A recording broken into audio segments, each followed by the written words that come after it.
नमस्कार, आप देख रहे सिटी पोस्ट। मैं हूं नेहा। झारखंड विधानसभा चुनाव से जिस तरीके से हमने हर छोटे छोटे अपडेट्स आपको दिए हैं, आज उसी झारखंड विधानसभा पे एक हम कंक्लूसिव डिस्कशन करेंगे। हमारे बीच वरिष्ठ पत्रकार रहेंगे। झारखंड की राजनीति में, झारखंड की राजनीति को जिन्होंने बहुत करीब से देखा है, जिन्होंने समझा है, जिन्होंने अपना समय दिया है, वो सब हमारे बीच आज है। लाइन से अगर हम देखें तो हमारे साथ सबसे पहले सत्यप्रकाश सर जुड़ रहे हैं, जो प्रभात खबर से हैं। उसके बाद शंभुनाथ चौधरी हैं, general secretary of press club भी हैं और हिंदुस्तान में लंबा समय इन्होंने दिया है। आशुतोष सर है, जिन्होंने हिंदुस्तान में लंबा समय दिया है। जयशंकर जी हैं और पुष्कर जी हैं। आप सबों का स्वागत है सिटी पोस्ट में। सर, शुरुआत आप लोगों से सबसे पहले समझने की यही रहेगी कि इस बार जो है झारखंड विधानसभा पिछले विधानसभा से कैसे अलग रही, क्या वोटरों का मिजाज बदला है? देखिए, ये पहली बार है कि लोग एक ऐसी सरकार के लिए वोट कर रहे हैं जिसने यहाँ 5 साल का कार्यकाल पूरा किया है। तो झारखंड में पहली बार मतदाता के सामने ये विकल्प है कि 5 साल की सरकार, जो अस्थायी सरकार चली झारखंड के इतिहास में पहली बार, उसको दोबारा जनादेश दिया जाए या खारिज किया जाए जी। तो इस मायने में अलग है। दूसरी बात कि एक सरकार, ये पहला चुनाव है जो सरकार के कामकाज के आधार पे लोग आकलन कर रहे हैं, क्योंकि इसके पहले यहाँ खंडित जनादेश होता था, त्रिशंकु विधानसभाएं बनती थीं, सरकारें साल डेढ़ साल के लिए चलती थीं और तब मतदाता उनके कामकाज का एक समेकित आकलन करने में उनको परेशानी होती थी। ये पता ही नहीं चलता था कि किस सरकार को किस काम का श्रेय दिया जाए और किस नाकामी का ठिकरा सरकार पे फोड़ा जाए। तो ये पहली बार है कि यहाँ सरकार ने अगर अच्छा किया है तो मतदाता उसे स्वीकार करेंगे। सरकार के कामकाज अगर पसंद नहीं आए हैं तो मतदाता के सामने ऑप्शन है कि वो उसको खारिज करे अथवा स्वीकार करे। सत्यप्रकाश जी, आप प्रभात खबर में, चूंकि आपसे प्रभात खबर में मतलब जाना जाता है, झारखंड का बड़ा रीजनल और स्ट्रॉन्ग अखबार जाना जाता है, कैसे झारखंड की राजनीति में इस बार इस विधानसभा में एक अलगाव आप अलग से देख रहे हैं? देखिए, जैसा कि शंभू जी ने भी कहा कि पहली बार सरकार पूरा कार्यकाल पूरा कर पाई है और सरकार यही मुद्दा लेके चल रही है जो भाजपा की सरकार थी, अभी है। और उनका ये मुद्दा है कि इस दौरान विकास कार्य हुए हैं जी। वो विकास कार्य को सामने रख के लोगों के सामने वोट मांगने गई है। और विपक्ष, देखिए, एक खास बात है झारखंड की राजनीति में कि 19 साल में पहली बार तो पूर्ण बहुमत की सरकार बनी जी। पहली बात। और यहाँ पर भाजपा के अलावा कोई दूसरा नेशनल पार्टी नहीं है जो बहुत प्रभावी है। कांग्रेस यहाँ पर लगभग प्रभावी नहीं है। 19 सालों से उनका वो स्ट्रेंथ नहीं बन पाया, ये अभी तक नहीं बन पाया। तो एक जैसे राजस्थान में आप देखिए, कांग्रेस बीजेपी में सीधी लड़ाई है। मध्य प्रदेश में देख लीजिए, कांग्रेस बीजेपी में है, या छत्तीसगढ़ में कांग्रेस बीजेपी। तो एक राष्ट्रीय पार्टी के खिलाफ में दूसरी राष्ट्रीय पार्टी है। यहाँ पर क्षेत्रीय दलों का प्रभुत्व है, अलग अलग क्षेत्र में बटे हुए हैं, उनका अपने क्षेत्र में प्रभाव है। नतीजा ये होता है कि वो अपने प्रभाव क्षेत्र की जितने सीट है उस पर तो वो आ जाते हैं, लेकिन पूरे झारखंड के परिदृश्य में वो उतनी सीटें नहीं ला पाती है जितनी सरकार बनाने के लिए जरूरी है। और नतीजा ये होता है कि वो, चूँकि कोई बड़ी पार्टी, उतनी बड़ी पार्टी नहीं है कि पूरी सीटों को जरूरी सीटें लाए, तो उसके कारण होता क्या है कि हम 19 वर्षों से इस सरकार को छोड़ के हम करीब बिखरे हुए वोट के साथ और लगभग गठबंधन की सरकार ही बनती रही है।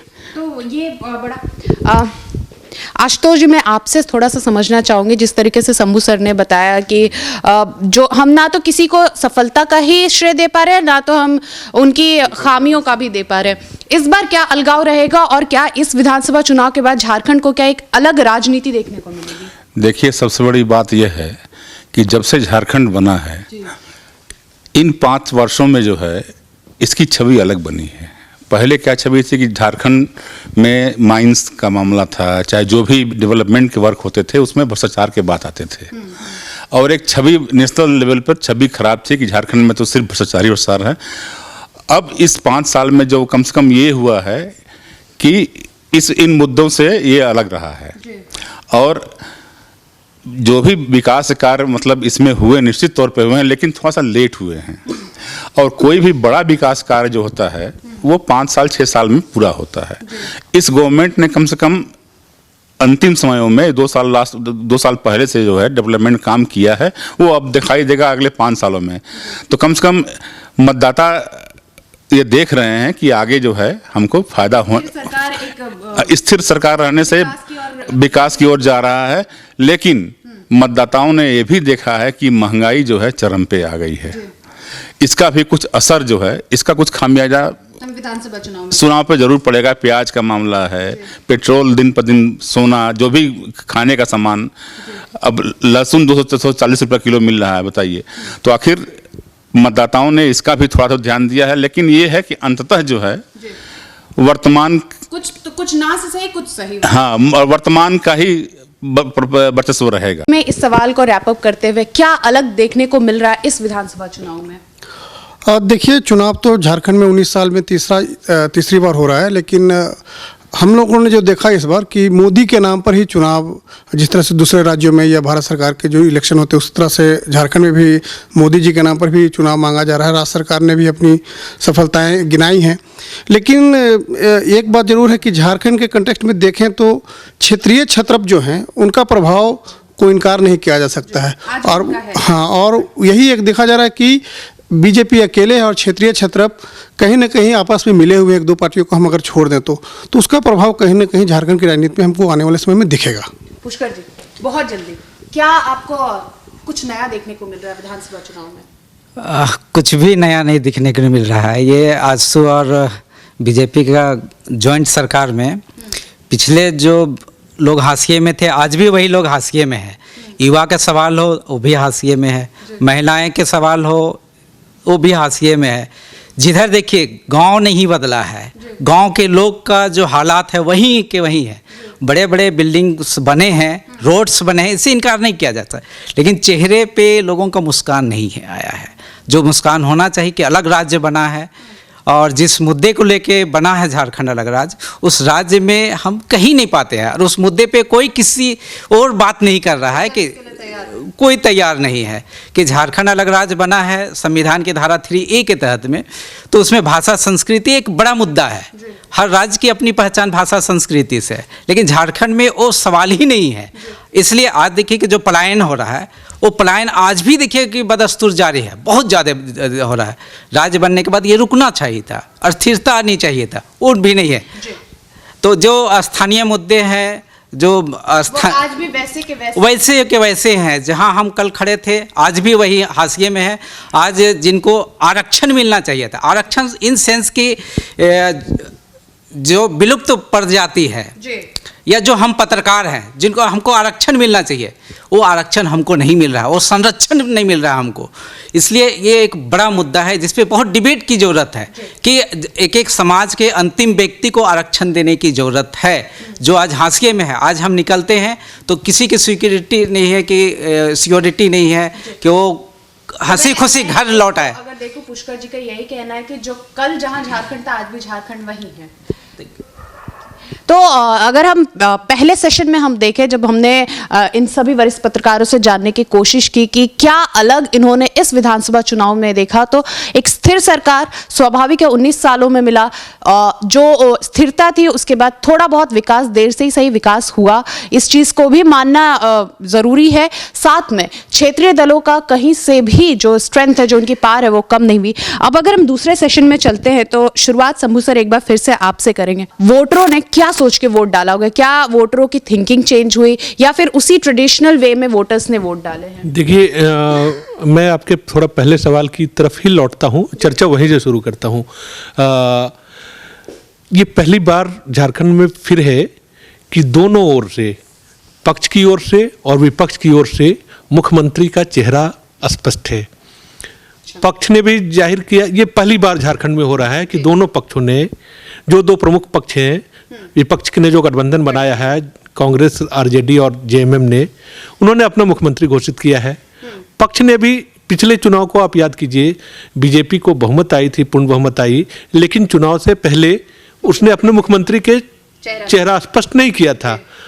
इस बार रघुवर दास को हाँ सामने रखा है उन्होंने, और दूसरी ओर हेमंत सोरेन है। दूसरी बात है कि जनता ने किस तरफ वोट किया। अगर आप 4 चरणों के चुनाव संपन्न हो चुके हैं, 5वां चरण का भी संपन्न होने वाला है, आप वोटिंग के ट्रेंड को देखें तो मतदान प्रतिशत में गिरावट, ये इस बात का शहरी इलाकों में ओवरऑल भी मतदान प्रतिशत पहले दूसरे चरण की बात छोड़ दें, बाकी चरणों में आप ओवरऑल देखेंगे तो मतदान का परसेंटेज गिरा हुआ पाएंगी। तो ये कहीं ना कहीं सत्ता प्रतिष्ठान के प्रति आम जनता का विश्वास छीजा है, उसमें गिरावट आई है, उसका विश्वास डिगा है। इसके साथ ही विपक्ष ने भी कोई ऐसी उम्मीद नहीं जगाई, उसकी आवाज़ में भी कोई ऐसा असर नहीं है कि जिससे लोग इत्मीनान हो सकें कि बदलाव की कोई बहुत उम्मीद दिखती हो इस चुनाव के जरिए। लोग वोट कर रहे हैं, तो मैं ये देख रहा हूँ कि वोट रस्म अदायगी की तरह हो रही है, और लोग बहुत अपने बहुत उत्साहित नहीं है, उनके हालात बदल जाएंगे ऐसा दिखता नहीं है। और ये बहुत ही खतरनाक बात है। ये राजनीतिक दलों के लिए समीक्षा की जरूरत है कि क्यों वोटर उदासीन होता चला जा रहा है। हाँ, तो ये झारखंड के लिए बहुत जरूरी है सोचने की जरूरत। जैसा शंभू सर ने कहा है कि ना तो पक्ष के तरफ से विश्वास पक्ष जनता में विश्वास जगा पाई, ना विपक्ष जगा पाई विश्वास, लेकिन स्थिर सरकार है, विकास हुआ है, ये सबने माना है। क्या कहेंगे आप? विकास हुआ है, ये सरकार का कहना है जी। जैसे एक मोमेंटम झारखंड के बारे में अब बाबूलाल जी लगातार कैंपेन कर रहे हैं कि 900 करोड़ रुपया बर्बाद कर दिया गया, किसी को रोजगार नहीं मिला। तो इस तरह के कई मुद्दे हैं अलग अलग क्षेत्र में, अलग अलग पार्टियों में। सबसे बुरी बात इस बार ये है कि लोग मुद्दे को लेकर नहीं बात कर रहे हैं, व्यक्तिगत आक्षेप ज़्यादा हो रही है। छीटाकसी ज़्यादा इस बार शब्दों के चयन के लिहाज से या फिर आरोप प्रत्यारोप के लिहाज से इतना ज़्यादा स्तर गिर गया है कि कोई सामने वाले प्रतिपक्ष के नेता का या प्रतिद्वंदी जो भी नेता है उनका नाम तक बिगाड़ के लिया जा रहा है। तो ये लगातार देखने को मिल रहा है। एक डिग्निटी ऑफ पॉलिटिक्स गिर चुकी है झारखंड में। बिल्कुल बिल्कुल। और इससे प्रभावित हो रहे हैं। बिल्कुल यही कारण है कि वोटर प्रभावित हो रहे हैं। पहले ये था कि शहरी क्षेत्र में वोटर कम आते थे, इस बार शहरी क्षेत्र और ग्रामीण क्षेत्र दोनों जगह वोटर घटे हैं जी। परसेंटेज उन लोगों का डाउन हुआ है। शायद ही कोई ऐसा कंस्टिट्यूंसी है जहां पर परसेंटेज बढ़ा है, वो भी मामूली बढ़ा है। जैसे रांची में ही बढ़ा है, तो रांची में ही 1% से भी कम बढ़ा है, प्लस है लेकिन 1% से भी कम बढ़ा है। लेकिन घटने वाले ऐसे ऐसे हैं। जिस दिन संडे था, जिस दिन रांची और हटिया विधानसभा में चुनाव थे, उस दिन संडे थर्सडे था। नहीं, ऐसे भी उस दिन छुट्टी घोषित किया जाता है, वो वोट देने के लिए छुट्टी होती है, इससे बहुत ज़्यादा फर्क नहीं पड़ता है, लेकिन फिर भी बहुत मामूली अंतर से बढ़ोतरी, तो कहीं ना कहीं तो वोटर उदासीन हो ही रहा। आशुतोष जी, आप क्या बताएंगे इस बारे में? कहाँ वोटर क्यों गिर रहा है और क्या ट्रेंड रहा है? वोटर गिरने का देखिए, एक तो सबसे बड़ी बात शहर में ये होता है कि चुनाव आयोग ने बोला था कि हम पर्चियां जो हैं वोट डालने वाला घर घर पहुंचाएंगे, टोकन सिस्टम, वो बिल्कुल फेल था वो। अब शहरी मतदाता इसे मतलब जो सोफिस्टिकेटेड लोग हैं वो सोचते हैं कि हम कहाँ जाएं, लाइन लगावें, अपना पहले पुर्जी बनवाएं, फिर लाइन में लंबा लगें, इससे लोग कटते हैं, जो नहीं कटना चाहिए। सभी नागरिक एक समान हैं, चाहे वो छोटा हो चाहे बड़ा, लेकिन वोट देना चाहिए। लेकिन सबसे बड़ी बात यह है कि वो मोटिवेशन जो है सिर्फ कागजी कार्रवाई बन के रह गई। और एक बात सबसे बड़ी बात यह है कि शहर में क्या है कि हम हर चीज़ खरीद के खाते हैं, तो हम चाहे अस्पताल का काम हो प्राइवेट में दिखाएंगे, जो भी काम है वो हम तो सब अपने पैसे से करते हैं। ग्रामीण इलाकों में क्या है कि उनको आयुष्मान चाहिए, उनको उज्ज्वला चाहिए, तो स्कीम्स के लिए वो ग्रामीण मतदाता स्कीम पर वोट देते हैं। तो अंततः जो है, जैसा गाँव में सुनने को मिला है कि उनके पास विपक्ष के बिखराव के कारण विकल्प एक ही रहा जो सरकार वर्तमान में जारी है। क्या कहेंगे आप इस पे? किस तरीके से वोटर का ट्रेंड रहा और वोटिंग परसेंटेज गिरी तो क्यों गिरी? देखिए, जनता जो है चुनाव के समय में अपना रोटी कपड़ा और मकान के सिवाय उससे ज़्यादा कुछ सोचती नहीं है, और कोई भी सरकार अभी तक जो झारखंड में हुआ है उसको देने में सक्षम नहीं रहा। इस बात से कभी इनकार नहीं किया जा सकता है। लेकिन जो जनता वोट देने नहीं पहुंची, जो परसेंटेज गिरा है, उसका वजह एक सबसे बड़ा दिखता है कि जो सत्ता में लोग थे उससे कहीं ना कहीं उनके जो कार्यकर्ता थे, चेहरे की वजह से हो या फिर उनके तौर तरीके की वजह से हो, जो उनके जो हार्डकोर कार्यकर्ता थे, जो वोटरों को लेकर आते थे बूथ तक, कन्विंस करते थे कि वोट डालिए आप, वो नहीं कर सके। कार्यकर्ताओं में कहीं ना कहीं इस बात की नाराज़गी थी कि उनको जो सत्ता के केंद्र में लोग हैं या सत्ता के साथ जुड़े जो लोग हैं वो उनसे खुश नहीं थे कार्यकर्ता। तो इस वजह से जो वोटर नहीं ला पाए, इसके वजह से वोट परसेंट, हाँ, उसको कहीं ना कहीं समेटने में सत्ता पक्ष के लोग थोड़ा कहीं ना कहीं कमी रहेगी, जिसके चलते मैम ऐसा है कि पहले के ज़माने में आचार संहिता जब उतना कड़ा नहीं था तो पार्टियां ही जो है अपने संसाधन से वोटरों को निकाल के घर से ले आते थे, चाहे बस लगाते थे, चाहे रिक्शा से ही लाते थे, तो उससे कम से कम भले हम आपके पार्टी में के रिक्शे पर बैठ के आए, वोट कहीं दें, कम से कम वोटर घर से निकल जाता था, एक उत्सव होता था। अब जो है ये बात नहीं है। अब आचार संहिता के कारण कार्यकर्ता भी नहीं निकाल पा रहे हैं और वो वोटर अपना उदासीन रह रहे हैं। जी पुष्कर जी, इस पे आप क्या कहेंगे, क्यों गिरा इस बार वोटिंग? नेहा जी, आज युवा वर्ग को हम विशेष फोकस करें तो इलेक्शन से, पूरे इलेक्शन से डिस्कनेक्ट हो गया। इसका वजह ये है, झारखंड के परिप्रेक्ष्य में देखिए कि अभी तक जेपीएससी का एग्जाम है, 19 साल में अभी आप कहाँ हम हैं, 4th जेपीएससी हो रहा है, और बहुत सारे अभी युवा का एज ही खत्म हो गया। इतना मायूसी है युवाओं में कि सरकार को लेकर और सरकार की नीतियों को लेकर हर चौक चौराहे पे वो सरकार को गाली देने का काम कर रहा है, और जो इसके उदासीनता वोट में जो प्रतिशत युवाओं का आना चाहिए नहीं आ रहा है।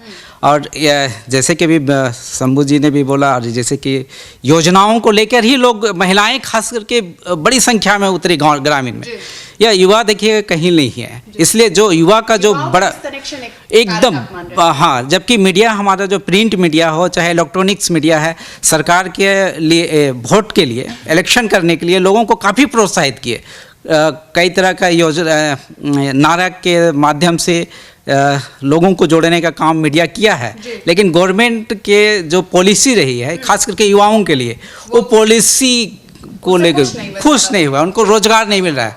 आज भी बड़ी संख्या में रोजगार के लिए बड़ी समस्या है, जो छुपी हुई बेरोजगारी हो चाहे डायरेक्ट बेरोजगारी हो, दोनों देखने के लिए बड़ी संख्या मिल रही है, जो उदासीनता का एक परिचायक है। तो इस सेशन में क्या रहा वोटिंग ट्रेंड और क्यों गिरा वोटिंग परसेंटेज में? साफ तौर पे एक सिलसिलेवार तरीके से अगर हम आपको बता दें तो शहरी इलाकों में इसलिए कम रहा क्योंकि लोगों ने अपने आप को कनेक्ट करने की ज़रूरत नहीं समझी। ग्रामीण में इसलिए रहा ज़्यादा क्योंकि वहाँ लोग स्कीम से ज़्यादा कनेक्ट करते हैं खुद को, इस वजह से वो वोटिंग करने के लिए बाहर निकलते हैं। और एक बड़ा अच्छा आशुतोष जी ने बताया, पहले जो है पार्टियां बाहर निकालती थी वोटर को, अब इलेक्शन कमीशन चूंकि टाइट कर चुका है सारे रूल्स को, तो इस वजह से पार्टियां वोटरों को नहीं निकाल पा रही है। साथ में युवाओं के सामने कोई उतनी अच्छी स्कीम्स नहीं थी जिससे लोगों में उत्साह हो।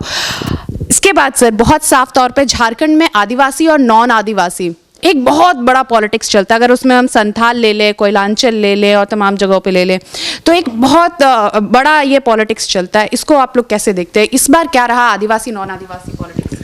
देखिए, मैं आदिवासी नॉन आदिवासी में बांटने की हिमायत तो कतई नहीं करता। मैं राजनीति की बात करें, अब सियासत की बात करें, तो सियासत का अपना नज़रिया होता है। जब उसको जिस तरीके का नैरेटिव कायम करना होता है, जब उसका फ़ायदा दिखता है, तो वो उसी हिसाब से चलती है सियासत।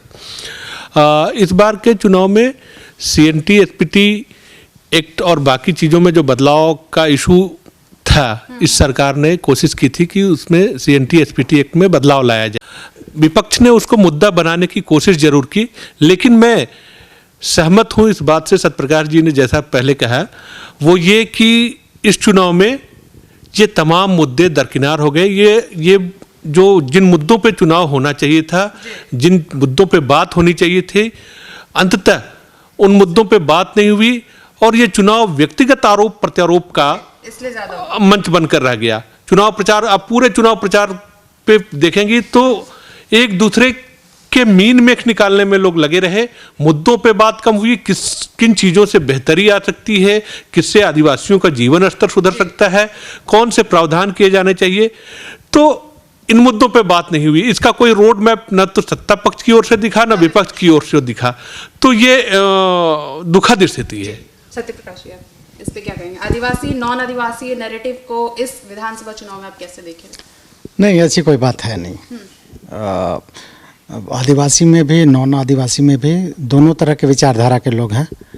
एक धड़ा अगर बीजेपी में काफ़ी आदिवासी हैं तो बीजेपी के खिलाफ भी काफ़ी आदिवासी हैं। एक स्ट्रांग लीडरशिप रहा है कड़िया मुंडा से लेकर अर्जुन मुंडा तक बीजेपी में। तो रामेश्वर उरांव अभी कांग्रेस के प्रेसिडेंट हैं यहाँ प्रदेश के। तो आदिवासी नॉन आदिवासी बोल के कुछ नहीं है। उतना ज़्यादा नहीं रहा। आशुतोष सर, इस पे आप क्या कहेंगे? क्योंकि झारखंड पॉलिटिक्स में एक इम्पॉर्टेंट कड़ी है। सबसे बड़ी बात यह है कि झारखंड में आदिवासी संख्या अब कम हो चुकी है, काफ़ी, हाँ 27 के आसपास है। इसलिए ये आदिवासी वोटर्स जो है अपने क्षेत्र में जहाँ उनका प्रभाव है, संथाल हुआ, कुल्हान हुआ, वहाँ तो कुछ विधानसभा क्षेत्रों में प्रभावित कर सकते हैं, लेकिन अन्य क्षेत्रों में कोई प्रभाव नहीं पड़ता है ट्राइबल नॉन ट्राइबल का। लेकिन आज भी झारखंड का आदिवासी जहाँ था वहीं है। और एक चीज़ और सबसे बड़ी बात है कि जो सरना आदिवासी हैं वो तो बीजेपी के साथ रहते हैं। अब देखिए खुल के बोलना पड़ रहा है। और जो क्रिश्चियन कन्वर्ट हो चुके हैं वो स्पष्ट रूप से गठबंधन के साथ हैं, चाहे वो गठबंधन में चाहे जेएमएम के साथ रहें चाहे कांग्रेस के साथ रहें। जी, ये स्पष्ट बात है। ट्राइबल को कोई फायदा नहीं हुआ। आज भी गांव देहात में पेड़ के नीचे सोया पड़ा हुआ है, उनको कोई फायदा बस हड़िया पी रहे हैं और कोई फायदा नहीं। आप बताइए है। देखिए, झारखंड में 19 साल में तमाम लोगों की सरकार बनी। जो कहते हैं कि हम आदिवासियों के सुरक्षा के लिए आए हैं, उनकी सरकार ही बनी। आदिवासियों की स्थिति लेकिन बदली नहीं। बीजेपी के साथ भी यही है, जेएमएम की सरकार रही तभी भी यही। आदिवासी जो बेस है उनका, उनके जीवन में कोई बदलाव नहीं आया। अब जब राजनीति की बात है तो बीजेपी ने एक जरूर ट्रेंड सेट किया कि हम एक नॉन आदिवासी चेहरा को मुख्यमंत्री बनाएं, और एक एग्जाम्पल की तरह उसको करना चाहती है कि हमारे लिए गैर आदिवासी और आदिवासी कोई मैटर नहीं करता है। लेकिन ये चुनाव में उसको कितना फ़ायदा होगा, ये चूँकि अब 5वें चरण का चुनाव संपन्न हो चुका है, तो ये देखने वाली बात हुई कि किस तरह से नॉन आदिवासी को मुख्यमंत्री बनाने के बाद बीजेपी को इसका फ़ायदा होता है, या फिर इस बात को विपक्ष भुनाने में सफल रहता है कि झारखंड को एक नॉन आदिवासी मुख्यमंत्री देकर के बीजेपी ने आदिवासियों को छला है। तो ये 23 तारीख को ये तय हो जाएगा कि पुष्कर सर, आप तब से बात कर रहे थे आरक्षण की, आदिवासियों की हालत वही रही है। क्या पॉलिटिक्स आप इस विधानसभा चुनाव में देखते हैं? अच्छा, आरक्षण जो शब्द है, मैं आरक्षण को मैं संरक्षण के संदर्भ में कहना ही दे। जी, मैं आदिवासी के संदर्भ में बोलना चाहता हूं और गैर आदिवासी का। झारखंड में आप जयपाल सिंह मुंडा का नाम सुने होंगे।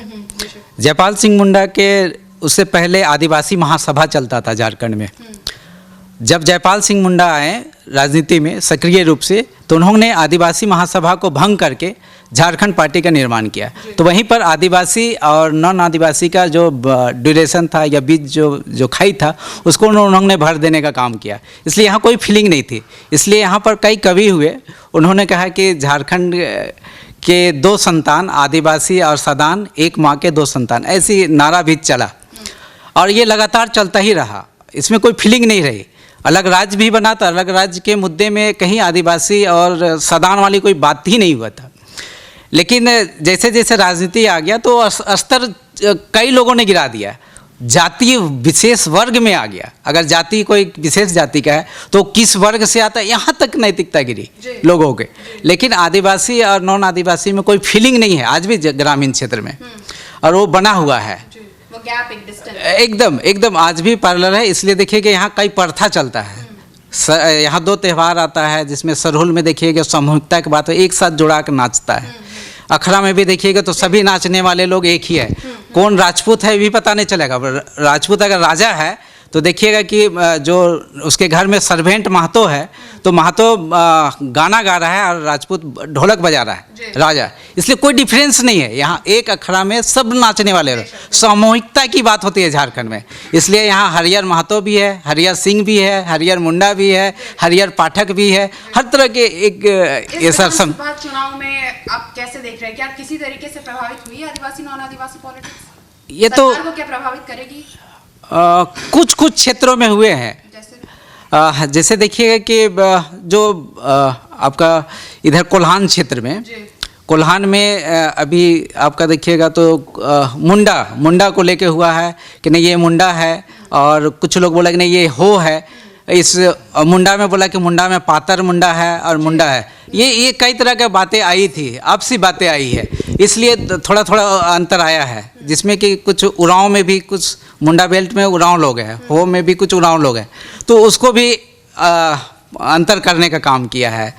जैसे कि आप देखिएगा कि एक IPS अधिकारी में है, IS में रिटायर होने के बाद चुनाव लड़ रहे हैं कि बड़े पार्टी से, तो उन BRS लेके, तो उनके संदर्भ में भी नहीं नाम लेना चाहिए, लेकिन उनके संदर्भ में भी स्थानीय लोग जो उस मुंडा ग्रुप से नहीं आते हैं, तो उसको बोला कि नहीं ये अब चाईबासा सीट की बात जी अब तो उसके संदर्भ में भी लोगों ने नुक्ताचीनी की, जो बातें नहीं आनी चाहिए, लेकिन राजनीति में वो बातें आई।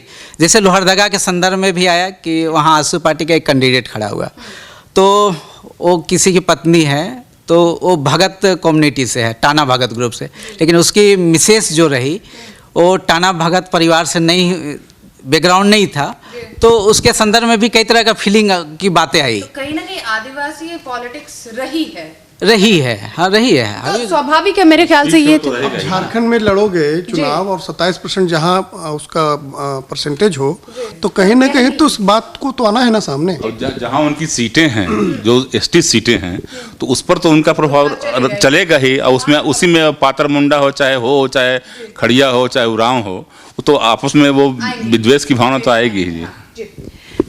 बहुत सीधा सा सवाल, इसके बाद हम चलेंगे, मेरे ख्याल से इसके बाद हमें रैप अप कर देना चाहिए, क्योंकि हम मोटा मोटी हर सवाल को उठा चुके हैं और आप लोगों का समय ज़्यादा ले लेंगे। उसके बाद 81 सीट्स पे कौन कितना ला रहा है और हम किसकी सरकार, एकदम फटाफट बेझिझक।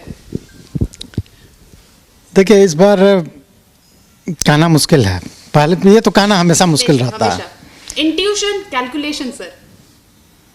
इस बार जैसे बीजेपी एक नारा लेके चली थी 65 पार जी, तब वो शायद आजसू के साथ थी जब ये नारा, नहीं उसके बाद भी आपकी बार 65 पार, तो ये 65 पार उनके लिए बहुत दूर की चीज़ है। 65 पार नहीं, फिर भी बहुमत तक तो आप उनको ला रहे हैं कि नहीं, ये बता दीजिए।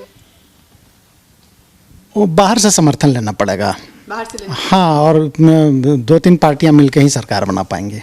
ठीक है, आपके लिए मुख्यमंत्री का चेहरा इस बार कौन होने जा रहा है, कौन बनने जा रहा है मुख्यमंत्री? नहीं, मुख्यमंत्री का चेहरा तो चेहरा पहले तो से जाहिर है, बनेगा कौन मुख्यमंत्री? वो तो डिपेंड करता है कि किस पार्टी के का। दोनों ही पार्टियों को, मतलब थोड़ा एक अगर महागठबंधन का बनता है तो हेमंत सोरेन तय है, आप और किसके बीजेपी तरफ का। जाते हैं? मैं अगर आपसे पूछूं पर्सनली कि आपके लिए मुख्यमंत्री 23 तारीख के बाद कौन बन रहा है, तो क्या जवाब? कहना मुश्किल है। मुश्किल है, शंभू सर।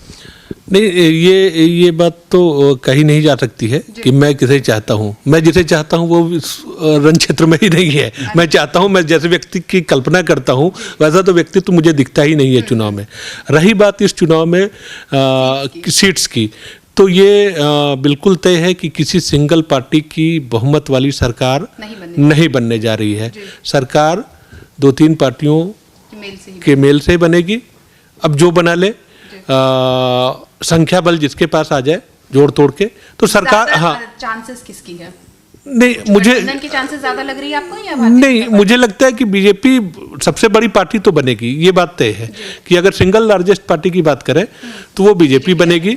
इसलिए पहले उसको स्कोर, मतलब पहले उसको चांस मिलेगा, ये समझता हूँ। सबसे बड़ी पार्टी तो संवैधानिक बाध्यता भी होगी कि उसको सबसे पहले आमंत्रित किया जाए, और बीजेपी ये कोशिश करेगी, पुराने अनुभव भी बताते हैं, दूसरे राज्यों के अनुभव भी बताते हैं कि बीजेपी के पास अगर कोई ऐसा अवसर आएगा तो वो इसको कतई चूक किसी तरह की नहीं करना चाहेगी बीजेपी। किसी तरीके से वो बना लेगी। हाँ, पुराने अनुभव यही कहते हैं कि बीजेपी सिंगल लार्जेस्ट बड़ी पार्टी होने जा रही है, सरकार उसकी अगुवाई में बननी चाहिए, मुझे लगता है ऐसा दिख रहा है अब तक की।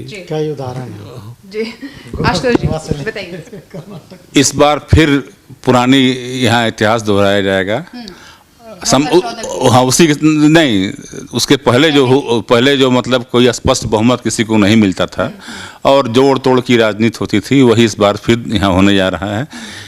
क्योंकि संथाल एरिया जो है, वहाँ जहाँ कल मतदान होने वाला है, उस एरिया में ऐसा सुनने में आया है, हम लोग आप लोग गए भी होंगे, देखे हाँ कि वहाँ जो है बीजेपी की स्थिति बहुत अच्छी नहीं है। इसलिए हो सकता है कि महागठबंधन इस बार प्रभावी हो जाए, हो जाए, और यदि महागठबंधन का जो नाम सामने है तो वो है सामने वो। जी, क्या कहेंगे आप जयशंकर जी? देखिए, पहला और दूसरा फेज से अगर हम बात करें तो पहला दूसरा फेज में नेक टू नेक लड़ाई था। ऐसा कोई नहीं कह सकता है कि कौन आगे है कौन पीछे है।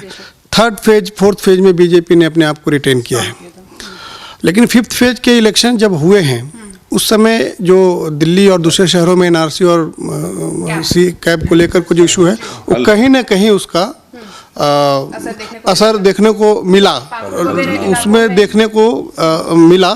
तो कहीं ना कहीं एक सेंटिमेंट के साथ में बीजेपी को शायद उन जगहों पर भी फायदा होगा। तो टोटालिटी में हम बात करें तो बीजेपी निश्चित तौर पर एक बड़ी पार्टी के रूप में उभरेगी, और ये भी कहा जा रहा है कि जो उनकी ए टीम बी टीम आसू जेवीएम या निर्दलीय जो है वो सब मिला जुला करके ये बीजेपी सरकार बना लेगी, ऐसा दिख रहा है। अब नंबर क्या आएगा लास्ट में वो तो 23 तारीख के बाद EVM हमें में पता कह दें। एक सेकंड, हाँ, एक इस बार जो एक तो बीजेपी की सरकार रही है तो एंटी इनकम्बेंसी का फैक्टर जो होता है वो दिखेगा, वो परसेंटेज भले कम रहे, वो दिख रहा है। और दूसरी बात, बीजेपी एनडीए का गठबंधन स्ट्रांग नहीं है। अगर उसके साथ एक दो पार्टी भी है तो अब खुद से लड़ रही है। देश में लगभग उनका नहीं, झारखंड की मैं बात कर रहा हूँ। झारखंड में आजसू के साथ वो नहीं है। लोजपा खुद से लड़ रही है, तो जेडीयू का तो पहले से भी नहीं था।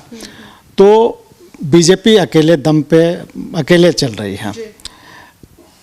दूसरी तरफ जो गठबंधन की पार्टियां हैं वो बहुत सक्सेसफुली इस बार गठबंधन की है, और उनके जो वोट हैं जो बीजेपी के खिलाफ जो एक विचारधारा के लोग हैं, तो वो उनका वोट इकट्ठा है। ये बहुत इम्पोर्टेंट फैक्टर। एक चीज़ और हम बोलना चाहेंगे, हेमंत सोरेन 3-4 महीने से पूरे झारखंड में परिवर्तन रैली के नाम पर दौरा कर रहे हैं, तो उन्होंने काफ़ी अपनी स्थिति उन क्षेत्रों में मजबूत किया है। इसका हो सकता है कुछ फ़ायदा उनको मिल जाए। एक चीज़ और मैं भी कहूँगा कि जिस तरह से मैंने कहा कि बीजेपी की सरकार बनती दिख रही है, उसका एक उदाहरण और है कि कुछ जो छोटी पार्टियां हैं जो बीजेपी के साथ कभी नहीं रही, लेकिन परिस्थितियां ऐसी हैं कि उनके जो लीडरशिप हैं वो कहीं ना कहीं इस तरह के केसेस में उलझे हुए हैं कि उनको सत्ता के साथ जाना मजबूरी हो जाएगा। जैसे झारखंड पार्टी से हुए, अगर 2 विधायक आ गए तो बीजेपी के साथ जाना ही होगा उनको। कमलेश सिंह अगर निर्दलीय या एनसीपी के टिकट पर चुनाव जीत रहे हैं, उनको भी सत्ता के साथ जाना होगा। या फिर 1-2 ऐसे और जो चेहरे हैं जो चुनाव जीतते हैं, तो उनको कहीं ना कहीं बीजेपी के साथ या सत्ता के साथ जाना होगा। तो ऐसी स्थिति में बीजेपी की सरकार बनती दिख रही है। क्या पुष्कर जी, आपका क्या कहना है? सरकार तो गर्भ में है अभी तक 23 को क्लियर होगा, लेकिन जो सीन आना चाहिए सरकार के पक्ष में, वो सरकार नेशनल पार्टी के पक्ष में वो सीन स्पष्ट नहीं दिख रही है। जो 65 पार के नारा दी थी, अभी बोल रहे कि 40 तक अपने बोल रहे हैं, 40 में आ गए, और आज बोल रहे हैं कि 25 में हो सकता है हम लोग आएंगे 25। मतलब ये भारतीय जनता पार्टी इंटरनल में बात बता रहा हूँ। तो इससे स्पष्ट हो रहा है, और उन्हीं के एक पार्टी के एक विधायक अभी जस्ट छोड़े हैं, कैबिनेट मिनिस्टर हैं, वो बोले कि 15 पार नहीं कर सकते हैं। एक ये करेक्ट, वो भी थिंक टैंक कहे जाते हैं। तो उनके बातों को हम लेंगे तो भारतीय जनता पार्टी कई जगह नुकसान में है, क्योंकि उसके साथ में जो आजसू पार्टी है वो बड़ा ही स्ट्रॉन्ग पार्टी है। इसको नज़रअंदाज ना कीजिए, क्योंकि उस पार्टी ने भारतीय जनता पार्टी को बहुत सारे बेनिफिट दिए हैं, खास करके कास्ट लाइन में, महतो के लाइन में, जो एक बड़ी संख्या को ये पूरब का जो पूरा क्षेत्र है, रांची से पूर्वी क्षेत्र, बहुत ज़्यादा प्रभाव पड़ता है। सरायकेला से लेकर दूसरे सारे क्षेत्र में वो बहुत ज़्यादा प्रभाव पड़ रहा था, जो जिसको बीजेपी को बेनिफिट होता था, वो इस बार भयानक लूज कर रहा है। इसको कहीं ना कहीं खामियाजा नहीं, ये तो अमित शाह ने सेकेंड यानी फर्स्ट फेज में ही कहा था कि हम सरकार आजसू के साथ मिलकर बनेंगे। इसका मतलब हुआ कि उन्होंने मान लिया कि आजसू के बिना हम चल नहीं सकते हैं, लेकिन ये बात बोल के आजसू को डैमेज करने का काम किया था अमित शाह ने। चूँकि एक वोट था, एक वर्ग था जो कि आजसू के साथ स्वतः जुड़ने लगा था, जिसमें कि देखिएगा कि प्रदीप कुमार बालमुचु जो कांग्रेस के थे, क्रिश्चियंस कम्युनिटी से भी आते हैं, उन्होंने इनके साथ आ गया, मतलब एक जमात उनके साथ जुड़ गया था।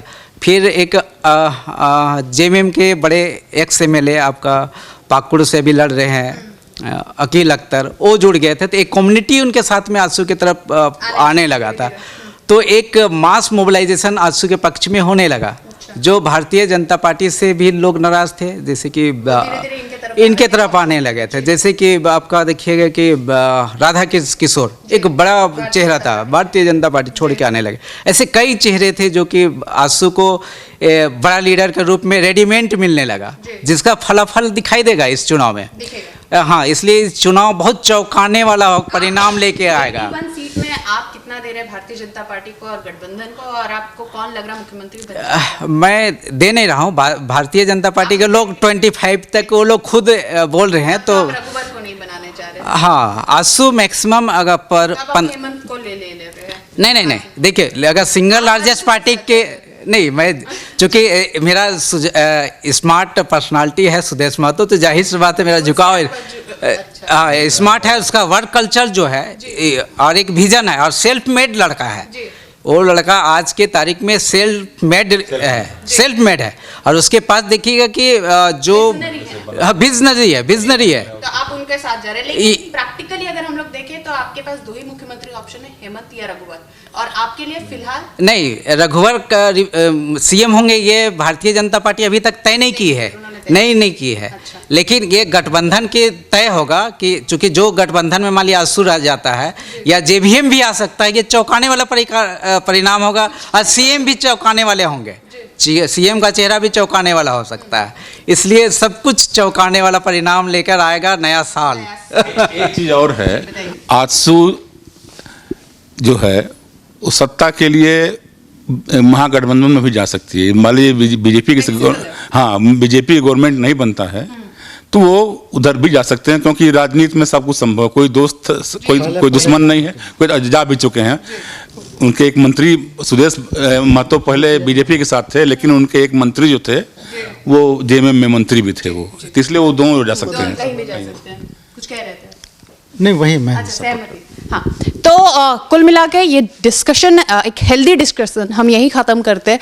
साफ तौर पे हमने शुरू से शुरुआत की झारखंड की पॉलिटिक्स में क्या नया बदलाव आया, वोटरों के ट्रेंड में क्या बदलाव आया, साथ में हमने ये भी जानने की कोशिश की कि क्या कुछ नया रहा झारखंड विधानसभा चुनाव 2019 में और 2020 में कौन बना लेगा अपना सरकार और कौन होगा झारखंड का मुख्यमंत्री। ये भी लगभग अगर हम देखें तो भारतीय जनता पार्टी के पक्ष में भी यहाँ पे हमारे साथ 5 वरिष्ठ पत्रकार जुड़े हुए थे, जिनमें से 3 ने तो कहा है कि भारतीय जनता पार्टी मुमकिन है कि सरकार बना लेगी किसी भी तरीके से, लेकिन कहीं ना कहीं महागठबंधन को भी इतने कम में आंकना ये ठीक बात नहीं है। तो 23 दिसंबर के बाद हमें और आपको और हम सब को इंतजार रहेगा कि मुख्यमंत्री चेहरा इस झारखंड को कौन मिलने जा रहा है। उम्मीद है आप हमारे साथ बने रहेंगे। तब तक आप देखते रहे सिटी पोस्ट, हर खबर आप तक पहुंचाता रहेगा। नमस्कार।